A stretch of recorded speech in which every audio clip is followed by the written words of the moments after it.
काली रात थी और घना अंधेरा छाया हुआ था।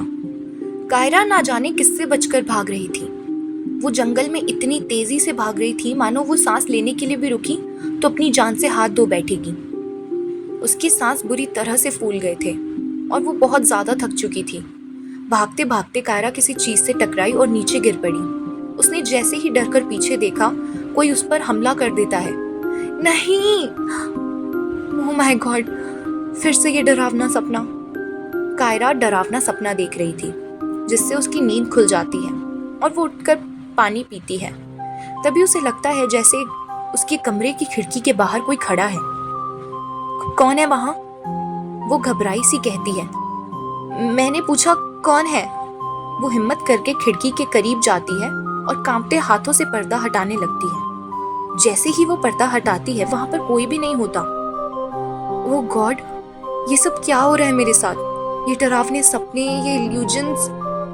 कायरा मसूरी में अपने चाचा चाची के साथ रहती थी। उसके पेरेंट्स उसे बचपन में ही छोड़कर चले गए थे। कायरा मसूरी में ही एक लोकल कॉलेज में पढ़ती थी और पढ़ाई में बहुत अच्छी थी। उसके चाचा चाची का एक बेटा था।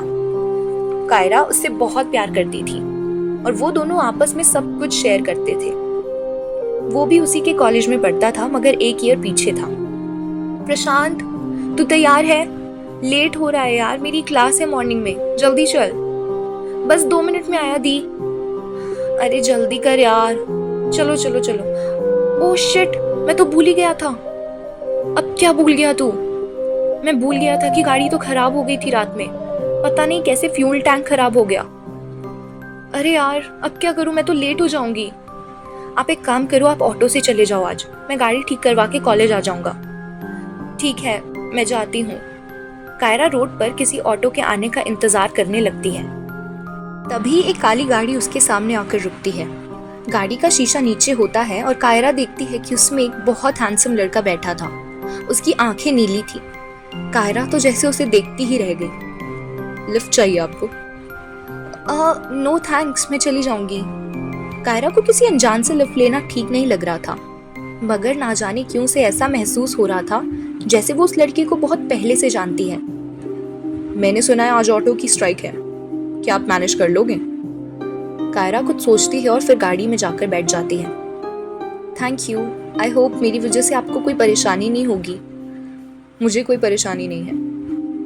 आपको जाना कहाँ है? मुझे सेंट्रल कॉलेज जाना है। मैं भी सेंट्रल कॉलेज जा रहा हूँ। What a coincidence. सच में? आप सेंट्रल कॉलेज में पढ़ते हैं? मैंने कभी देखा नहीं आपको कॉलेज में। मैं ट्रांसफर स्टूडेंट हूँ, अभी नया आया हूँ यहाँ पर। कायरा को ना जाने क्यों खुशी महसूस हो रही थी। मैंने नाम नहीं पूछा आपका। आपका नाम क्या है? रेयान सिंघल। और आपका? कायरा शर्मा। वैसे क्या आप यहाँ पास में ही रहते हैं?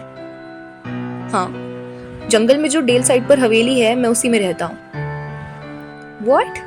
मैंने सुना था वहाँ करीब 100 सालों से कोई नहीं रहता और वहाँ शायद भूत भी रहते हैं। मुझे लगा नहीं था आप ऐसी बातों में यकीन रखती हो। वो हमारी पुश्तैनी हवेली है और आज तक मैंने तो वहाँ कुछ हॉन्टेड नहीं देखा। नो, मैं तो बस यहाँ जो रूमर्स हैं उनके बारे में बता रही थी। लीजिए, पहुँच गए हम। Oh thank you so much. Kaira गाड़ी से उतर जाती है मगर वो रेयान के बारे में ही सोच रही थी। क्लास में टीचर अनाउंस करती है, हमारे बीच में एक नया स्टूडेंट आया है। तभी रेयान क्लास में आता है। उसे देखते ही कायरा की आंखें चमक उठती है। ओह माय गॉड कायरा, ये कितना हैंडसम है। कायरा तो कुछ भी नहीं कहती और बस उसे एक टक देखती रहती है। कायरा, मैं तुझसे बात कर रही हूँ, कहाँ खो गई है? ओह गॉड डोंट टेल मी तुझे इस लड़के पर क्रश आ गया है। नहीं, पागल है क्या? ऐसा कुछ नहीं है, मैं इसे पहले भी मिल चुकी हूँ। सुबह इसी ने मुझे लिफ्ट दी थी। ओह अच्छा, ऐसी बात है। तभी मैं सोचूं हमारी कायरा मैडम को आज तक तो किसी पे क्रश नहीं आया, तो अब ये कैसे हो गया? रेयान कायरा को देखता है और जाकर अपनी सीट पर बैठ जाता है। कायरा की धड़कनें बहुत तेज हो गई थी। उसे खुद भी समझ नहीं आ रहा था कि उसे ऐसा क्यों महसूस हो रहा है। शाम में कायरा को प्रशांत का कॉल आता है और वो उसे बताता है कि कार ठीक ही नहीं हुई, तो उसे खुद ही घर आना पड़ेगा।